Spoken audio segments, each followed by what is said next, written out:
My name is Gary. I'm the co-founder of Doggerbox. Hi, I'm Deanna from the Pet Taxi. Guys, Michael J. Stoller here, founder of Blue Line Canine Dog Training. Guys, my name is Paula. I'm the founder of Clip It I Grooming. fixed all of the technical issues on my website and really boosted my online presence through SEO. Helped us increase organic traffic by 56.31%. Word count grew 119%. Excel Marketing has helped create an amazing website for Doggerbox. If you have a pet brand and need someone to handle your marketing, Varnit's Pet Excel Marketing is the right choice for you. If you have a pet brand and you want to grow it, I highly recommend Pet Excel Marketing. And if you're looking for a marketing agency that's going to boost your pet brand and bring it to the next level, then look no further than Pet Excel Marketing. I would highly recommend the marketing services of Pet Excel Marketing if you want to promote your pet brand. They've made a real difference for us, and I can almost guarantee they're going to do the same for you. Hey guys, welcome back to Pet Brand Podcast, where we dive deep into stories, innovations, and insights shaping the future of the pet care industry. Today, I'm thrilled to welcome a visionary leader in the pet health and technology, Richard Nilsson. Richard is the founder and CEO of MyPetGo and also serve as the chairman of Pet Longevity Group. With a strong passion of extending the lives of our furry companions, Richard has been at the forefront of merging science, technology, and gamification to revolutionize pet wellness. So grab a cup of coffee, sit back, and get ready for an inspiring conversation with longevity, innovation, and what it truly means to care for our pets in the modern age. So let's dive right in. Richard, thank you so much for the Pet Brand Podcast. Thank you for having me. Appreciate it. Amazing.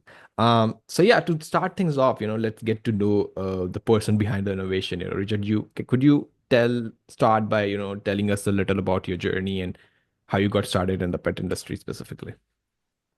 Right. So I got started about 5 years ago. I mean, I guess it started way before that as a person who really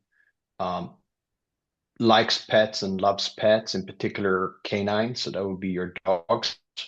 Yeah. I don't discriminate. I like cats too, but I haven't been a cat owner in my life, and therefore it's a bit harder to relate to that. Obviously, I have a lot of friends that have cats, and I've spent time with cats. It's not that I don't understand it, but yeah. So really kind of love the helping pets and kind of the unconditional love that pets tend to bring. And so that piqued my interest, obviously, I'm a pet owner myself. I got my dog here somewhere. I can't see him now, but when he comes, I'll lift him up and show him to the audience. Yeah. So he was part of the inspiration. I sort of want to help pets, want to help pet owners. I also looked at the macro and the micro and sort of there were a lot of indicators, strong indicators that this industry is ripe for digital transformation. I'm talking about 5 years ago now, right? So that was when I started looking at it. Previously in my life, I've sort of digitalized the publishing industry. So with a very similar focus on the target audience, I was focused on millennials at that time. Now it's a bit more millennials, Gen Z, Gen X. With this play, but so I understand the audience. The macro is right. There is a need to kind of make this rather analog industry more digitalized, something that fits this particular audience that I mentioned. And so those things were all kind of right. And I had been in digital publishing for 15 years, managed to sell off my business to this big German tech and media conglomerate. Wow. And towards the back end of that stint, I kind of realized the importance of data and how we were missing data to a large degree. And so with loving the pet sector and kind of wanting to get into it, for the love of helping pets, I saw to a degree that if I could just harness data, there was almost like a rinse and repeat from what I had done previously. I've taken something that was very static and analog, and I've kind of digitalized that business model and kind of trying to get that rather static to become relevant for today's consumer. And talking about the data, is that also like some sort of like a revenue source for you? Like at the end of the day, you can sell that data to to companies and everything. Is that also something you think about? Like I early sort of I have said this publicly as well at summits and on other podcasts that in interviews that we're a uh, data company for good. So what does that mean? That means that we probably will never sell the data to a Okay. third party. Okay. Our idea is to leverage the data, however, uh, to benefit the users that are Okay. providing the data. Okay, so what does that mean? It means that the more data we have, the better we get at chugging through that data and making sense of that data, the better we can personalize recommendations and give sort of Mm. more relevant next step recommendations on what you can do to Mm. improve longevity of your beloved pet, right? So the data is crucial, but we want to be non-evil. You're not, as you sign up, you're not signing away your pet's data that's going to be sold off to data mining companies. Yeah, yeah. And like now that we understand the motivation behind the product, uh, let's explore like what set us apart. So what do you think like what makes PetGo, MyPetGo stand out from other pet health and wellness products that are currently in the market? Yeah, great question. So look, I think there's been pet wearables around probably for 20 years, right? Yeah, So yeah. it's nothing new, right? Mm. However, they have to a large degree lacked the funding that we've seen on the human side. Okay. So if I compare the most well-funded wearable company out there for pets Mm. versus, what Aura or Whoop has raised as private, smaller wearable companies, not to talk Mm. about the Garmins or the Polars or the Apples of the world and the Samsungs, et cetera, et cetera. I Mm. think, you know, what has been achieved is quite remarkable, even by some of the leading guys on the GPS side with rather little funding. Mm. Now, for it to be as accurate and serious as on the human side, there's going to need to be a lot more money and resources Yeah. deployed for that to happen. So Mm. I think on our end, we sort of said we don't want to do GPS tracking. So we want to be at the other end of the spectrum, Okay. right? Mm. Mm. To clearly differentiate, I think you need to pick your battle. And if your battle is, I want to be the best in the world at telling, the owner about the whereabouts or the location of the pet, Yeah. if it goes missing, then that is your battle. And that's really hard to get right if you want to scale a product to, the whole globe, because telco infrastructure looks vastly different everywhere, right? Mm. Like you're in India, if you look at the telco infrastructure in your home city versus Delhi versus Mumbai versus somewhere else, the local governments and sort of Mm. Mm. town councils, they kind of make that decision together with a couple of the big conglomerates, and so it looks different. It's really hard to kind of get that to work. In our case, we said our battle that we want to pick is kind of health and longevity and be really good at this and hone in on that side. Mm. And there, I think we're rather alone. I think, there are some people on the GPS side that also do a bit of wellness.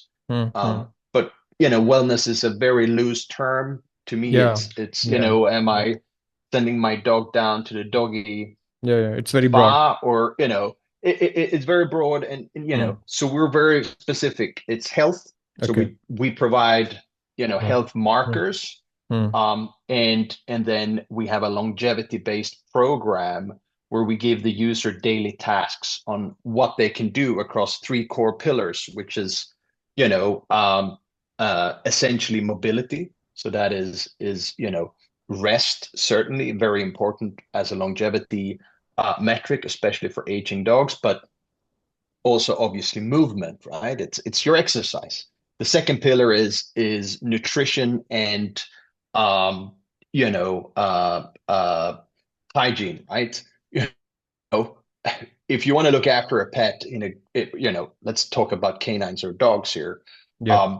You should probably do the same things you do to yourself. This is, of course, if you're an obedient human being that are looking after yourself the way you should look after yourself. This means, you don't go a month between a shower because you're going to start to smell really bad, right? And you're going to have issues. You don't go a week without brushing your teeth because, you're going to have problems with your oral hygiene. And the list goes on. And then the third pillar is preventative care and health screenings. And so that side is really where the wearable kicks in and feeds a lot of that data back up into the application. And so we've picked, the way I would sort of explain our product is we are as close to a Whoop or an Aura ring that one can be on the pet side, but then we've kind of built like the Vitality program, we call it longevity, which is a gamified, fun way of you conducting your daily tasks and chores that you should be doing if you want a happier pet, a healthier pet, and a pet that should also be able to live a longer life. So yeah, that's the battle we picked, which is quite unique. And yeah. Definitely. And shifting to a broader perspective, let's talk about your vision in the industry. As the chairman of Pet Longevity Group, what do you see as the biggest challenge in increasing pet longevity across the industry? I think it's twofold, right? So the first one is funding, right? There is a lack of funding. There are some companies that are quite good at getting funding. If you look at a Loyal, that's been able to raise funding very successfally, but then there is, broadly speaking, there's a lack of funding. So that is a problem. Like we're 15 years behind on from the human side if we talk about longevity.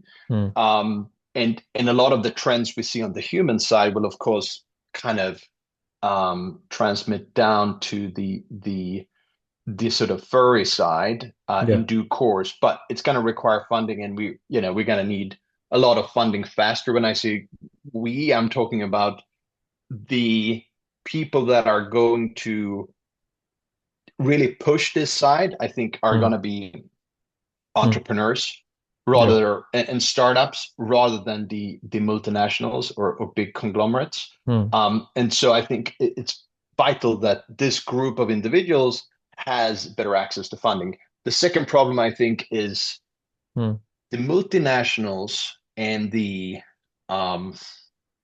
conglomerates. They're playing a lot of defense instead of embracing a lot of these things and kind of taking part of their funds and maybe giving to these younger entrepreneurs and people that want to be change makers and really want to push that envelope. They're playing defense. They have their little programs, but they invest very little, and they're not doing a whole lot, right? And sadly, the question is, are they really? Do they only want to sell more of their pet foods, right? Without mentioning names here. And more of the product. Why do you think that this is the case? Why there's no more funding in this space? I think a lack of understanding of what's needed. I think a lack of understanding of the opportunity within the sector. I think when you look at limited partners, which are the people that tend to give these VC funds money, or family offices, they don't know enough about the sector to kind of dive in. I think that's a problem. I mean, the amount of pet VC funds out there that cannot raise a single dollar, there are many of them, and it's really sad to see that, because I think if they did get money, a lot of that money would then come down sort of to the entrepreneurs. But maybe the VC model is very broken, right? I think we're seeing that with, a lot of the VC firms are becoming PE firms, and they can invest in anything they want to do now, secondaries or stocks or crypto, and they're becoming more flexible. I think the whole VC model is a bit broken, and maybe therefore it's also harder for the sector specific guys to kind of get funding. Yeah. And what do you think, like, what is the most important factor when it comes to improving pet's health, pet's overall health and well-being? I mean, subjectively, this is my opinion. I'm not a medical doctor or a Yeah, doctor in veterinary definitely. medicine, but I think, by large, to use something from the Bible, do unto others as you want others to do unto you. So if you put yourself in the perspective of being that dog, let's say, Hmm. or the pet in question, would you want to go without brushing your teeth for a week? Probably not. So you Mm-hmm. should probably brush the teeth twice a day, Yeah. and with like a really good dental product, not something that's full of Hmm. toxins and bad stuff. Hmm. Similarly, when it comes to, do you want to go without a shower? Probably not. But do you want to use shampoo every day? I mean, I don't use shampoo every day because I Hmm. know it's not good for my hair. So Yeah. you don't want to do that every. So because there are parabens and plastics and other bad things in that product, which is, not good. So I think, common sense and like put yourself in that perspective, like basic stuff, like Yeah. clean the tear channels, clean the Hmm. ears, right? Hmm. Like Hmm. things that will, if you don't maintain and look after it, um, it's just you can be lucky and nothing happens. Like I know Adam Sandler, the actor, had a bulldog that lived 20 plus years, Wow. Hmm. and he never took that dog to the vet, right? And so there are rare cases, but he was very particular with the food that they cooked and Hmm. gave to the dog. Hmm. And so, good, you know, food is medicine, right? So good food, Hmm. Hmm. um, proper hygiene, you Hmm. know, give the things that you should be giving on a regular basis, your 3-in-1 pill, right? And so I think, um, um, the reason why we built the task-based program across the three pillars is that we forget, we're stressed up. I mean, I don't even remember to take my own vitamins, right? And so how am I going to remember to supplement my dog and do all these other things when I have human kids and meetings and conference calls and all these different things that I need to do? And so I think, back to basics, Yeah. have a routine, follow Hmm. that. I think also tech will play a very important role in how we can help the pet to articulate pain points and articulate certain issues early. And I think that is where the at-home diagnostic side, educating the pet owner Hmm. to Hmm. bridging that gap over to the in-clinic, Hmm. in-hospital side is going to be crucial. And we're doing a lot of things on that end too. But Hmm. I think, yeah, not sure I answered your question, but yeah. Yeah, yeah, no, that definitely did. So what do you think, like, how does this industry is going to look like in the next, say, 5 to 10 years, the pet health tracking technology, uh, in the next 5 to 10 years? So I think, I get very encouraged when I see a product like Aura, which obviously we've drawn a lot of inspiration from. Hmm. Hmm. On the one hand, we can see that these products that are screenless can Hmm. fight with the um, the incumbents that has a screen on them, right? So, Yeah, yeah. if you think about an incumbent as being Apple, these products, Whoop and Aura, they're very focused on your health, your sleep, Yeah. your strain, when to exercise, Hmm. when your menstrual cycle is coming, if you're now pregnant. Like the evolution of these products is Yeah. very encouraging because they started somewhere and Hmm. the things they can do today is quite remarkable, right? And so I think again, there's really power in that data, triangulating data points, Yeah. telling something is wonky, and this is where the problem is. Like seeing that evolution is amazing. So I think a lot of the things we've seen there is gonna come down to the pet side, where obviously we're not the pet ourselves. So how do we understand Hmm. you know things as early as possible to try to correct it, right? Hmm. And Hmm. that is kind of the intersection of data, technology, science, and then medical intervention Mm-hmm. when it is required and needed. And I think, so I think the future is super bright.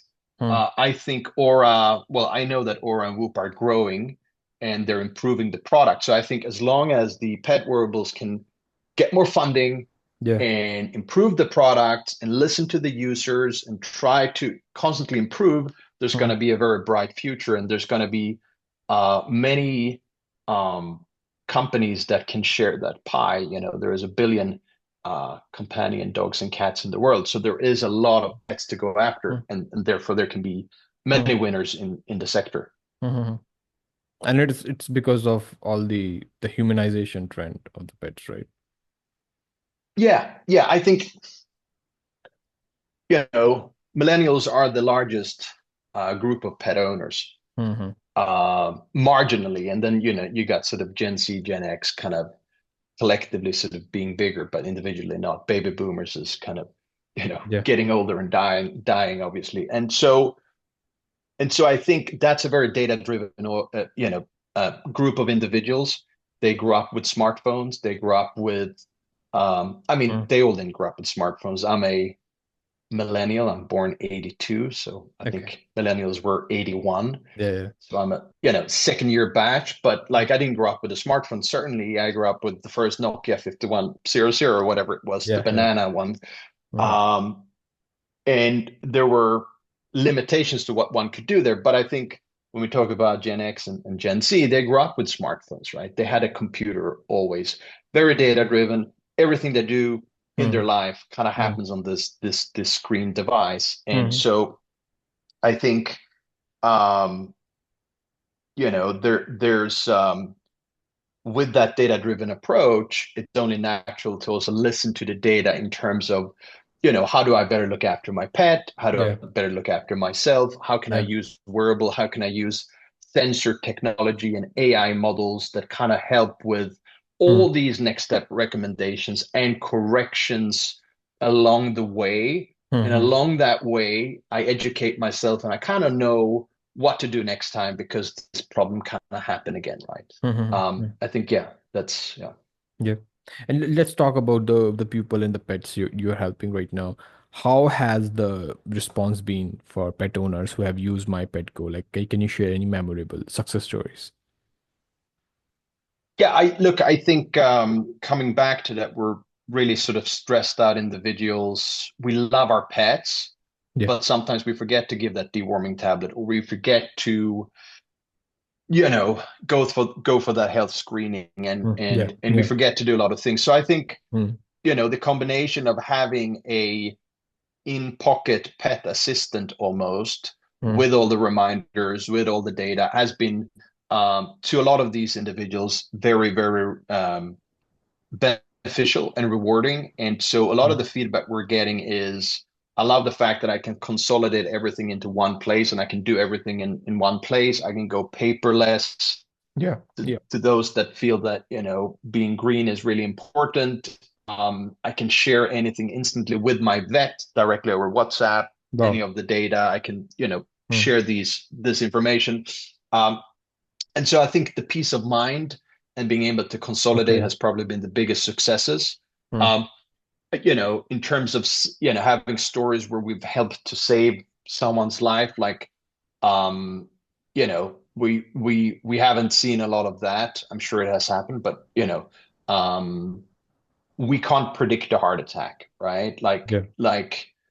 In smaller toy breeds, not the most common, but one of the most common ways of the pet finally sort of giving up is a heart attack, right? And so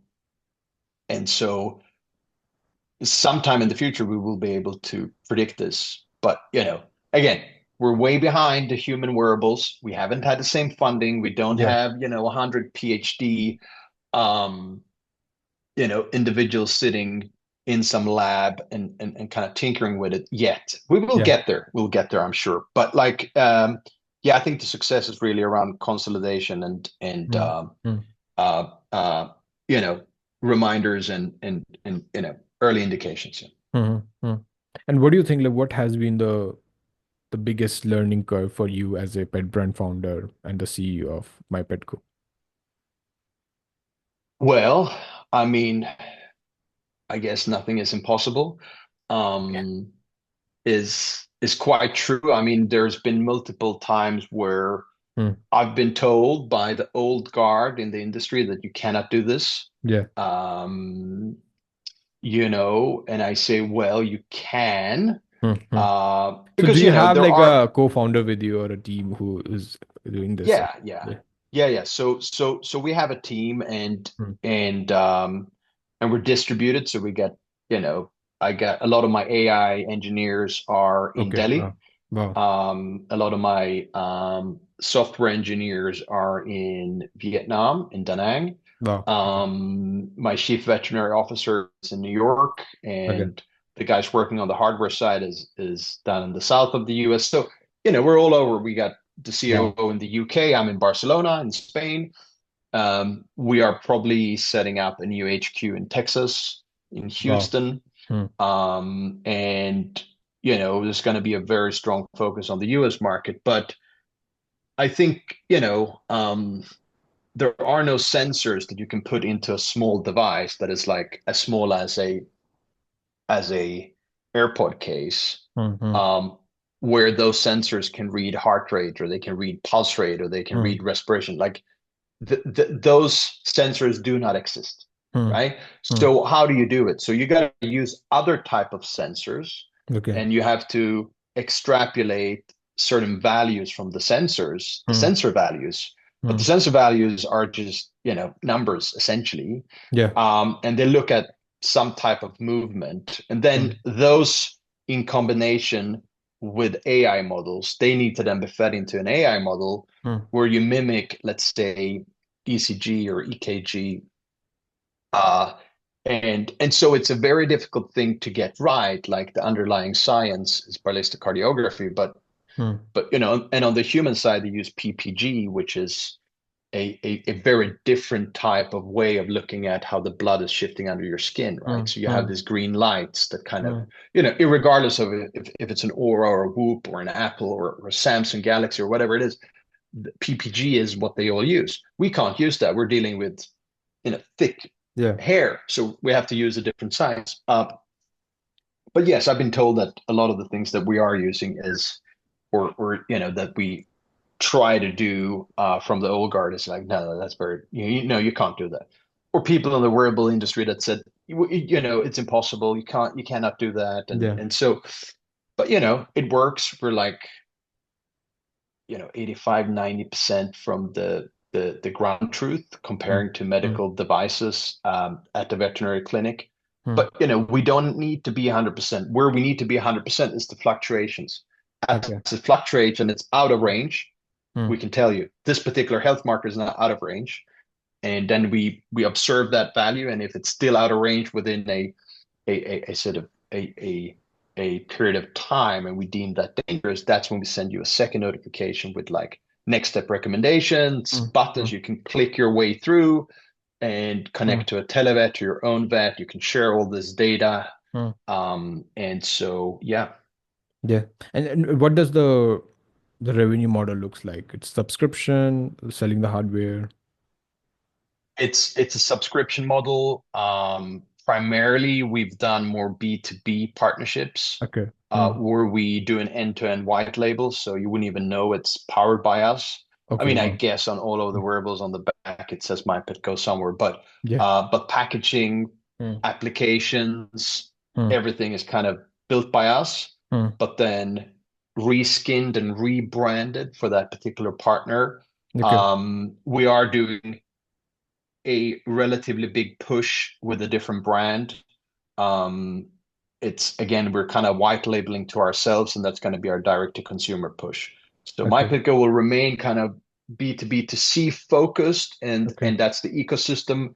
And then Wow. sort of we have a new brand which I cannot announce because we haven't kind of decided on the final name Yeah. Hmm. yet. But that's going to be sort of our own club very Whoop, very aura focused. You get the wearable, you don't pay anything for it, but you commit to a subscription. Wow. And the power in the product needs to be so good you continue to pay your sub, right? I think that's really the model. That's where I think the program comes in, super important. Gamification, consolidation, providing meaningful value. If you can't provide meaningful value, Definitely, yeah. people are going to not continue to pay you your whatever $10 or $15 you're charging per month. Yeah, yeah. And zooming out to the industry at large, like the pet industry has grown rapidly in the recent years. What do you see as as you can say, the biggest challenge pet businesses are facing today? I mean, right now, probably tariffs. But Okay. like, let's say you're in a pet food manufacturer. Your focus is US. You're making the stuff in Yeah, yeah, yeah. Belgium, let's say. Like you're having a tough time, right? So I think you're selling pet toys, again, everything made in China, more or less, or in Asia somewhere, and your main market is US, right? You're not having the best of times. Like it's a stressful time. So I think, but that uncertainty will hopefully disappear rather soon. I think Trump's administration is working at it. I think, yeah, the industry is growing rapidly, but it's still a very analog industry. And I think there needs to be pet technology companies that emerge as winners. And I'm going to come back to the fact that many of these, because I know a lot of the guys, right? And we talk, and many of them have closed in the last 1 or 2 years because they just couldn't get more funding. Yeah. And so, and a lot of times these closures are very quiet.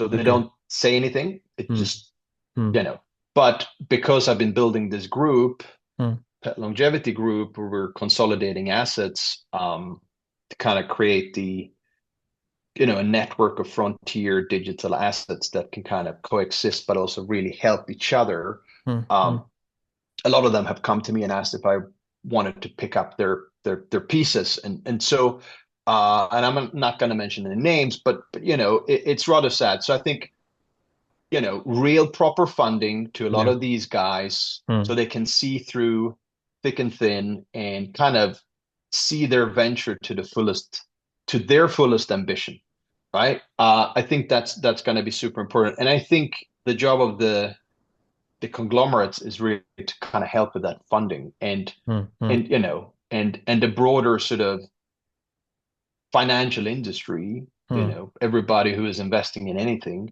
should really start to look at the pet sector. There's a lot there, but don't give up too early because, some things, it's a timing issue. It's just going to take a little bit longer. So I think patience, capital, human capital, right? I think we also need to have really good people come into the industry and want to work long-term in industry. We can't just have these people going and working on the human side. We need to have these people on this side as well. And I think, getting the veterinary community to kind of also kind of come around behind all of this new innovation, I think is also very important. But so that's a couple of things, human capital, everybody coming into and being behind this transition, from analog to more digital. And I think, I'm a bit surprised that we haven't seen more consolidation in the industry, right? People are fighting on their own, and I think it would be very helpful if some people aligned and kind of were fighting together. I think that would be helpful. I think that ecosystem that everybody talks about, no one has managed to ever build a meaningful ecosystem where everything that concerns your pet life can happen in this one place. I haven't seen a good attempt anywhere. And and certainly not globally. Like there might be a little local player that can do a little bit of everything, but not really fantastically great, Yeah, right? yeah, yeah. They're always good in one area, right? And then not so good in some of the other areas. And Mm, so mm. again, coming back to consolidation and that, I think that kind of makes sense. Yeah. Yeah. Basically, the industry is disorganized even at that time, in this time.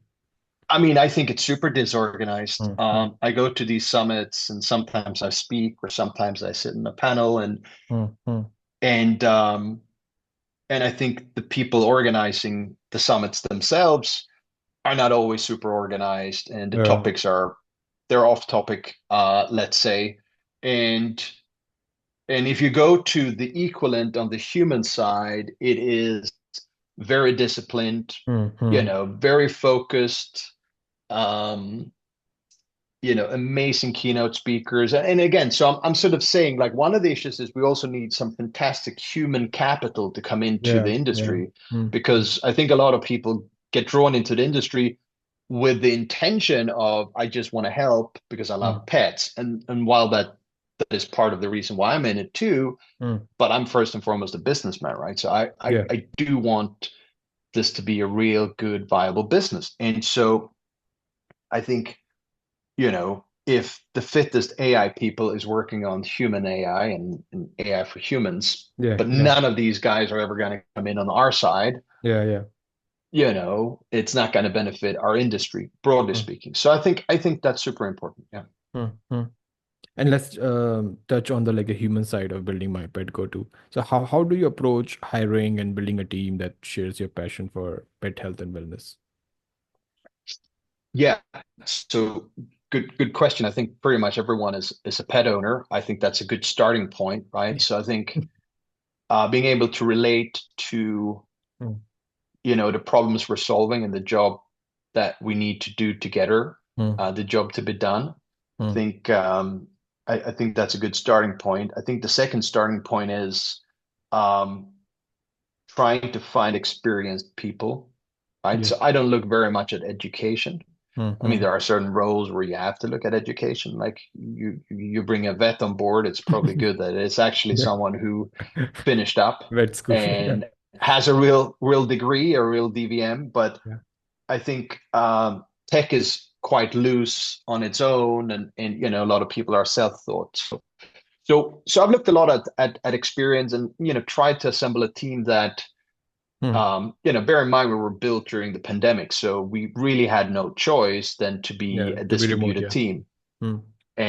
And so I don't know how it would function if we were all coming together. I mean, the good thing with remote is you can get the best person for that task, and that person does not have to sacrifice whatever the family situation may Yeah. be, kids Yeah. in school somewhere, or Mm. friends of the Mm. kids, or his or her own friends, or Yeah. the whole family side to it. Mm. Um, but yeah, I mean, I've looked at people that are, you know, alignment. I think alignment is important. Like, okay, we're in this together Mm. to With a build a vision. sustainable business, but we also we share the vision and mission in that we want to enable pet owners to become reactive and to Yeah. be able to detect things earlier so that they can correct it with the help of the medical side and the scientific side. Mm. And so I think you know finding people that wake up every day and feel excited about that job to be done. I think Mm. that's the first question pretty much. Like, Mm. why do you even want to come and work here, right? Because if you want to get paid more, there's probably someone who's going to pay you more, Yeah. right? Yeah. Like just go and work for one of the fangs, right? Um, and so yeah, I think experience has been important. Like if I'm hiring people that are working on our AI models, it's like, okay, what have you done before? And our AI guys in India are great, and they actually worked for another company initially, Yeah. and then that company kind of didn't really survive, and then we kind of through back channels and LinkedIn, we managed to get hold of them and they can kind of come back and work. Yeah. But yeah, I think, yeah. Mhm. And since I'm from the marketing background, talking about marketing, what has been your strategy when it comes to marketing your product? Like since you are talking about it's mostly B2B, right? So how do you approach marketing in that sector? Yeah. So our customer acquisition cost is zero. Wow. Um, because we leverage partners that have a big existing base of customers already, right? So Okay. that they may be a pet insurance company, or they may be a pet marketplace, or they may be Mm-hmm. something where what we provide with our tech enablement will give them an edge on their competitors and a differentiation, and the list Mm-hmm. goes on and on. And so we've taken that approach, but then we kind of look at the whoops and the auras and we say, maybe there is something we can do here, but not to confuse the industry. We do that in a different brand. And so that's why we're launching our own B2B brand. We've managed to get someone who used to be very senior at uh, one of those, uh, hardware companies in the US that's Mm-hmm. been very successful, Yeah. without disclosing too much. Um, and so, and so I think the approach with that is going to be a model that is very similar to Whoop and Aura. You don't pay, or I should say Whoop, because their model is you don't pay for the hardware, but Yeah. you Yeah. need to commit for a period of time, Mm-hmm. for the subscription, and that's the model we're going to take. With a strategy, there will be a customer acquisition for sure, and it's Mm-hmm. going to be performance marketing heavy. But I also think that as we're building like the initial club with like 999 users, and this particular club is going to get a Gen 1 for free and a Gen 2 Mm-hmm. for free, and they're going to help us to shape what a Gen 2 should look like. And that's like a monthly feedback loop. Yeah. We're also Yeah. going to, leverage them as de facto ambassadors and Yeah. de Yeah. facto people that are going to stress test certain new features. So, Mm-hmm. um, and on the back of that, we're really going to go out and kind of do a big push across all sorts of marketing, right? So Mm-hmm. if I talk about marketing for the B2B to C play, it's Mm-hmm. me being at summits, it's me being at the right places, it's Got me it. talking to you. Mm-hmm. And then people say, hey, look, I heard you on this, or I saw you on that. Is there anything you could do? I'm in this particular, my core thing is Mm-hmm. insurance, or my core thing is longevity supplements. Can I embed my products into, and can we do a white label? Wow. And that's usually how it starts. And Mm-hmm. and that's how people usually reach out. Yeah. Mm-hmm. So like all the opportunity that you have got as of now, it's going to pet expos and on this offline seminars, right? Yeah. I mean, pretty much. Okay. Podcasts as well. I mean, Mm. I've done maybe 100 podcasts over the last 2 years. Wow.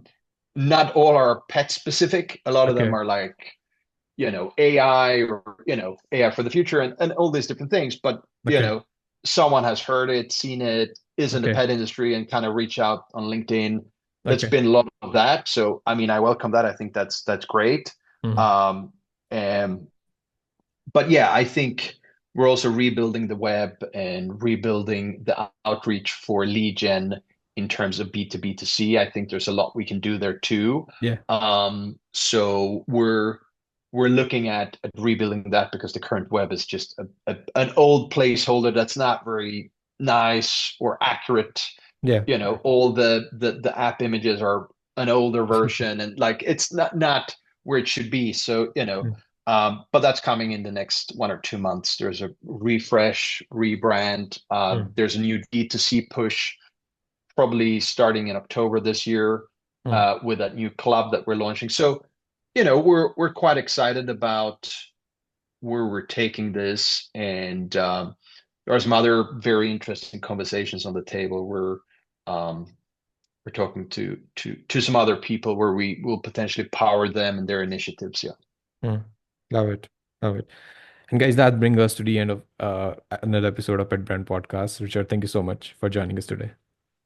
Thank you, Varnit. I appreciate you and what you're doing for the industry. We need more of these podcasts. Love it. And to everyone tuning in, thank you so much for being a part of our growing community of pet industry leaders, innovators, and enthusiasts. If you enjoyed this episode, don't forget to subscribe, leave us a review, and share it with your fellow pet lovers and entrepreneurs. Until next time, this is Varnit signing off from the Pet Brand Podcast. Stay passionate, stay curious, and most importantly, keep building brands that helps pet and people's life.